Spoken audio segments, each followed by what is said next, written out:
ರಾಜ್ಯಸಭಾ ಸದಸ್ಯರು ಕೆಪಿಸಿಸಿ ಕಾರ್ಯದರ್ಶಿಯಾದಂಥ ಜಿ.ಸಿ. ಚಂದ್ರಶೇಖರ್ ನಮ್ಮ ಜೊತೆ ಇದ್ದಾರೆ. ಅವ್ರನ್ನೇ ಕೂಡ ನಾನು ಮಾತಾಡ್ತೀನಿ. ಸರ್, ಇವತ್ತು ಪ್ರತಿಭಟನೆ ಮಾಡಿದ್ದಾರೆ. ಪ್ರತಿಭಟನೆ ಉದ್ದೇಶ ಏನು ಸರ್? ಪ್ರತಿಭಟನೆ ಉದ್ದೇಶ ಇವತ್ತು ರಾಹುಲ್ ಗಾಂಧಿ ಅವರ ಬಗ್ಗೆ ಒಬ್ಬ ಶಿವಸೇನಾ ಸಿಂಧೆ ಬಣದ ಶಿವಸೇನದ ಒಬ್ಬ ಶಾಸಕ, ಗುಂಡಾ ಶಾಸಕ, ಅವನಿಗೆ ಕ್ರಿಮಿನಲ್ ಹಿನ್ನೆಲೆ ಇರುವಂಥ ಒಬ್ಬ ಶಾಸಕ. ಈ ಕ್ರಿಮಿನಲ್ಗಳು ಯಾವಾಗಲೂ ಕೂಡ ದೇಶದಲ್ಲಿ ಏನಾದರೂ ಒಂದು ಅಲ್ಲೋಲ ಕಲ್ಲೋಲ ಮಾಡುವಂಥ ಒಂದು ಪರಿಸ್ಥಿತಿ. ಮಹಾರಾಷ್ಟ್ರದಲ್ಲಿ ಕೂಡ ಗುಂಡಾ ರಾಜ್ಯ ನಡೀತಾ ಇರೋದು, ಸರ್ಕಾರನೇ ಗುಂಡಾ ಸರ್ಕಾರ. ಅಲ್ಲಿ ಪ್ರತಿನಿಧಿಸ್ತಾ ಇರೋವಂಥ ಒಬ್ಬ ಶಾಸಕ ರಾಹುಲ್ ಗಾಂಧಿಯವರ ಒಂದು ಹೇಳಿಕೆಯನ್ನು ತಿರುಚಿ ಇವತ್ತು ದಲಿತರಿಗೆ ಮತ್ತು ಬ್ಯಾಕ್ವರ್ಡ್ಸ್ಗೆ ರಿಸರ್ವೇಷನ್ನ ಕಿತ್ತಾಕಬೇಕು ಅಂತ ರಾಹುಲ್ ಗಾಂಧಿ ಅವರು ಹೇಳಿದ್ದಾರೆ ಅನ್ನೋ ಒಂದು ಕೆಟ್ಟ ಒಂದು ಇದನ್ನು ಹೇಳಿ ಅವರ ನಾಲ್ಗೆಯನ್ನು ಕತ್ತರಿಸಿದ್ರೆ 11 ಲಕ್ಷ ಕೊಡ್ತೀವಿ ಅಂತ ಹೇಳಿದರು. ಆ ಕಾರಣಕ್ಕೆ ನಾವಿವತ್ತು ಪ್ರೊಟೆಸ್ಟ್ ಮಾಡ್ತಾಯಿದ್ದೀವಿ. ಅವರ ಸ್ಟೇಟ್ಮೆಂಟ್ನ ತಿರುಚಿ ಇವತ್ತು ರಾಹುಲ್ ಗಾಂಧಿ ಅವರು ಏನು ಹೇಳಿದ್ದಾರೆ, ಕಾಂಗ್ರೆಸ್ನ ಮೂಲ ಉದ್ದೇಶ ಏನಿದೆ, ಕಾಂಗ್ರೆಸ್ ಫಾರ್ ರಿಸರ್ವೇಷನ್, ನಾವೇ ರಿಸರ್ವೇಷನ್ ತಂದು ನಾವೇ ರಿಸರ್ವೇಷನ್ ಸರಿ ಇಲ್ಲ ಅಂತ ಹೇಳುವಷ್ಟು ಅವಿವೇಕಿಗಳಲ್ಲ ನಾವು. ರಾಹುಲ್ ಗಾಂಧಿ ಅವರು ಹೇಳಿರೋದು ಫುಲ್ ಸ್ಟೇಟ್ಮೆಂಟ್ ಏನು?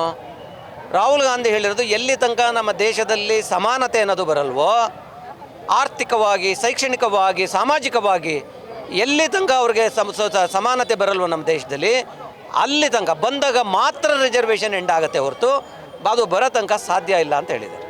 ಅದರಲ್ಲಿ ಏನಿದೆ, till that equality to come we cannot end ಇದು ರಿಸರ್ವೇಷನ್ ಅಂತ ಅದನ್ನು ತೀರ್ಚಿಬಿಟ್ಟು ಅವರು ಅದನ್ನು ಎಂಡ್ಸ್ ಅಂತಿದ್ದೆಲ್ಲ ಅಲ್ಲಿ ತಗೊಂಡು ಮಾಡಿದ್ದಾರೆ. ಇವ್ರದ್ದು ಹವ್ಯಾಸನೇ ಅದು, ಈ BJP-ನವ್ರದ್ದು, ಈ ಶಿವಸೇನೆಯವ್ರದ್ದು. ಅಲ್ಲಿ ಮಹಾರಾಷ್ಟ್ರದಲ್ಲಿ ಚುನಾವಣೆ ನಡೀತಾ ಇದೆ, ಅವರು ಸೋಲೋದು ಕಡಾಖಂಡಿತವೂ ಆಗೋಗ್ಬಿಟ್ಟಿದೆ. ಆದ್ದರಿಂದ ಚುನಾವಣೆ ಗೆಲ್ಲಬೇಕು ಅನ್ನೋ ಒಂದೇ ಒಂದು ಉದ್ದೇಶದಿಂದ ರಾಹುಲ್ ಗಾಂಧಿ ಅವ್ರ ಬಗ್ಗೆ ಈ ಥರ ಒಂದು ಕೆಟ್ಟ ಆರೋಪ ಮಾಡಿದ್ದಾರೆ.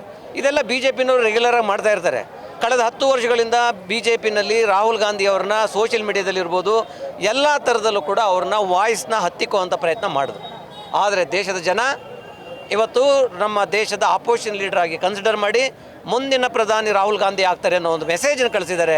ಅದನ್ನು ತಡ್ಕೊಳ್ಳೋಕ್ಕಾಗ್ದೇ ಇರೋವಂಥ ವಿಕೃತ ಮನಸ್ಸುಗಳು ಮಾಡ್ತಾ ಇರೋವಂಥ ಈ ಒಂದು ಸಣ್ಣ ಏನೋ ಒಂದು ಇದು ಗೊಂದಲ ಇದೆ, ಅದ್ರ ವಿರುದ್ಧ ನಾವಿವತ್ತು ಹೋರಾಟ ಮಾಡ್ತಾಯಿದ್ದೀವಿ. ಪೊಲೀಸ್ ಸ್ಟೇಷನ್ಗೆ ಕಂಪ್ಲೇಂಟ್ ಕೊಡ್ತಾ ಇದ್ದೀವಿ, ಅದ್ರ ಜೊತೆಗೆ ಕೋರ್ಟ್ಗೆ ಹೋಗ್ತೀವಿ, ಅವನ ಮೇಲೆ ಡಿಫಾರ್ಮೇಷನ್ ಕೇಸ್ ಹಾಕ್ತೀವಿ, ಅವನ್ನ ಈ ಕೋರ್ಟ್ಗೆ, ಕರ್ನಾಟಕದ ನೆಲದ ಕೋರ್ಟ್ಗೆ ಕರೆಸ್ತೀವಿ. ಸರ್, ಇವತ್ತು ಕೆಪಿಸಿಸಿ ಮುಂದೆ ಪ್ರತಿಭಟನೆ ಮಾಡಿದ್ದೀರಾ, ದೇಶವ್ಯಾಪ್ತಿ ಪ್ರತಿಭಟನೆ ಮಾಡುವಂಥ ಕರೆ ಏನಾದರೂ ಕೊಡ್ತೀರಾ? ಹೌದು, ಆಲ್ರೆಡಿ ಈಗ ನಾವು ಡಿಸೈಡ್ ಮಾಡಿದ್ದೀವಿ AICC-ಯಿಂದ ಇದು ನಾಳೆ ಕೂಡ ಎಲ್ಲ ರೆಗ್ಯುಲರ್ ಆಗಿ ಇನ್ನು ಮುಂದಕ್ಕೆ ದೇಶದಾದ್ಯಂತ ಪ್ರತಿಭಟನೆ ನಡೀತದೆ. ಸರ್, ಸದನದಲ್ಲೂ ಕೂಡ ನೀವು ಕನ್ನಡದಲ್ಲಿ ತುಂಬ ಚೆನ್ನಾಗಿ ಭಾಷಣ ಮಾಡ್ತಾ ಇದ್ದೀರಾ.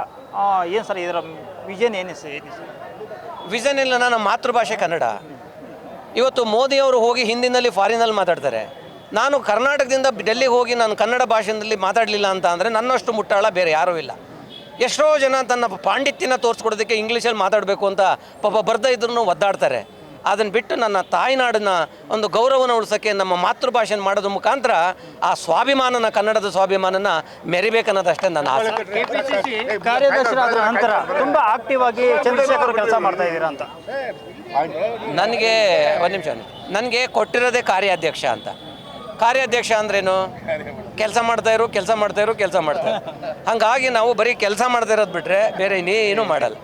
ಸರ್, ಹೈಕಮಾಂಡ್ ಕೂಡ ನಿಮ್ಮ ಮೇಲೆ ತುಂಬ ನಂಬಿಕೆ ಇಟ್ಟಿದ್ದಾರೆ. ಏನು ವಿಷನ್ ಏನು ಸರ್ ಮುಂದೆ ಸರ್? ಮುಂದೆ ನಾವು ಈಗ ಮೊದಲನೇದಾಗಿ ಬೈ ಎಲೆಕ್ಷನ್ಸು, ಇವಾಗ ಏನು 3 ಬೈ ಎಲೆಕ್ಷನ್ಸ್ ಬರ್ತವೆ, ಅದನ್ನು ಗೆಲ್ಲೋದಕ್ಕೆ ನಾವೀಗ ಆಲ್ರೆಡಿ ತಾಲೀಮು ಸ್ಟಾರ್ಟ್ ಮಾಡಿದ್ದೀವಿ. ಅದ್ರ ಜೊತೆಗೆ ಬೆಂಗಳೂರು ಕಾರ್ಪೊರೇಷನ್ನ ನಾವು ಗೆಲ್ಲೇಬೇಕು. ಅದಕ್ಕೆ ಸಂಬಂಧಪಟ್ಟಂಗೆ ನಾವು ಸಾಕಷ್ಟು ಈಗಾಗಲೇ ಕಾರ್ಯಕ್ರಮಗಳನ್ನ ನಾವು ಹಾಕ್ಕೊಂಡಿದ್ದೀವಿ. ನಾವು ZP ಮತ್ತು ತಾಲೂಕ್ ಪಂಚಾಯತಿ ಎಲೆಕ್ಷನ್ಸ್ ಬರ್ತವೆ, ಅದಕ್ಕೆ ಮತ್ತೆ ಪೂರಕವಾಗಿ ನಾವು ಚುನಾವಣೆ ತಯಾರಿ ನಡೆಸ್ತಾ ಇದ್ದೀವಿ. ಸೊ ಪೊಲಿಟಿಕಲ್ ಪಾರ್ಟೀಸ್ ಅಂತ ಅಂದರೆ ಚುನಾವಣೆಯಲ್ಲಿ ಗೆಲ್ಲೋದು ಕೂಡ ಒಂದು ಮುಖ್ಯ ಅಂಶ.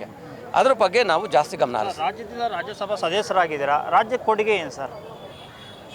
ರಾಜ್ಯಕ್ಕೆ ನಮ್ಮ ರಾಜ್ಯದ ಸಮಸ್ಯೆಗಳ ಬಗ್ಗೆ ಇರ್ಬೋದು, ನಮ್ಮ ಗಡಿನಾಡು, ಆಮೇಲೆ ಈ ವಾಟರ್ದು ಪ್ರಶ್ನೆ ಇರ್ಬೋದು, ಸಾಕಷ್ಟು ವಿಚಾರಗಳಲ್ಲಿ ನಾನು ಧ್ವನಿ ಎತ್ತಿದ್ದೀನಿ ಇಲ್ಲಿ ತನಕ. ನಿಮಗೆ ಗೊತ್ತಿರಬೇಕು, ನ್ಯಾಷನಲ್ ಲಾ ಕಾಲೇಜಲ್ಲಿ ಇಲ್ಲಿ ತನಕ ಇಷ್ಟು ವರ್ಷಗಳಾಯಿತು ಸ್ಟಾರ್ಟ್ ಮಾಡಿ, ಇಲ್ಲಿ ತನಕ ರಿಸರ್ವೇಷನ್ ಅನ್ನೋದೇ ಇರಲಿಲ್ಲ. ನಮ್ಮ ಪ್ರಯತ್ನದಿಂದ ಸ್ಟಾರ್ಟೆಡ್ ಬೈ ಮೀ, ನನ್ನಿಂದ ಪ್ರಾರಂಭ ಆಯ್ತು ಅದು. ಇವತ್ತೊಂದು ದಿವಸ 25% ಕನ್ನಡಿಗರಿಗೆ, ಇವತ್ತೊಂದು ದಿವಸ ಲೋಕಲ್ ಕನ್ನಡಿಗರಿಗೆ ರಿಸರ್ವೇಷನ್ನು ನ್ಯಾಷನಲ್ ಲಾ ಸ್ಕೂಲಲ್ಲಿ ಕೊಟ್ಟಿರೋದು ಅದು ಸಣ್ಣ ಅಚೀವ್ಮೆಂಟ್. ಅದು ಇಂಥವು 100 ಇದೆ. ರೂರಲ್ ಎಕ್ಸಾಮಿನೇಷನ್ ಇರ್ಬೋದು, ಸಾಕಷ್ಟು, ಆಮೇಲೆ ಎಲ್ಲ ವಾಟರ್ ಇಶ್ಯೂಸ್ ಇರ್ಬೋದು, ಮತ್ತು ನಿರುದ್ಯೋಗದ ಸಮಸ್ಯೆಗಳು ಇರ್ಬೋದು, ಎಲ್ಲ ವಿಚಾರಗಳಲ್ಲಿ, ಆಮೇಲೆ ಗ್ರ್ಯಾಂಟು ಬರೋದ್ರ ಬಗ್ಗೆ ಇರ್ಬೋದು, ಕನ್ನಡಕ್ಕೆ ಸ್ಥಾನಮಾನ ಕೊಡೋದ್ರ ಬಗ್ಗೆ ಇರ್ಬೋದು, ಶಾಸ್ತ್ರೀಯ ಸ್ಥಾನಮಾನ ಕೊಡೋದ್ರ ಬಗ್ಗೆ ಇರ್ಬೋದು, ಸಾಕಷ್ಟು ವಿಚಾರದಲ್ಲಿ ಮಾತಾಡಿದ್ದೀನಿ. ಬಟ್ ಅದನ್ನು ಅಚೀವ್ಮೆಂಟ್ ಅಂತ ಹೇಳ್ಕೊಳ್ಳಲ್ಲ.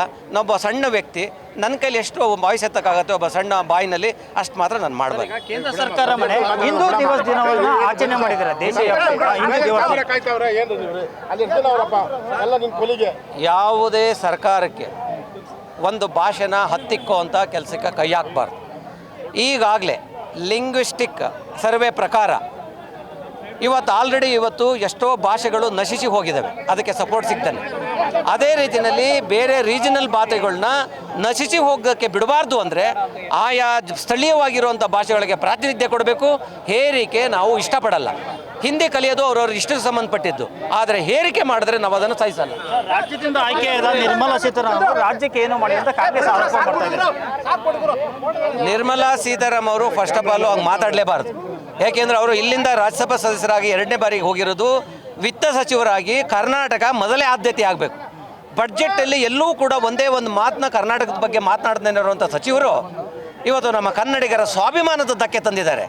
ಅಂಥದ್ರಲ್ಲಿ ಇವರು ಕರ್ನಾಟಕದ ಬಗ್ಗೆ, ನಮ್ಮ ಕರ್ನಾಟಕದ ರೈಟ್ಫುಲ್ ಶೇರ್ ಏನಿದೆ ಅದನ್ನು ತಂದುಕೊಡೋಕ್ಕಾಗ್ದೇ ವಿಫಲರಾಗಿದ್ದಾಗ ಅವರ ದೌರ್ಬಲ್ಯದಿಂದ ಅವ್ರು ಮಾತಾಡಿದರೆ ಹೊರತು ಅವ್ರಿಗೆ ಶಕ್ತಿ ಇಲ್ಲ ಅನ್ನೋದು ನನ್ನ ಅನಿಸಿಕೆ.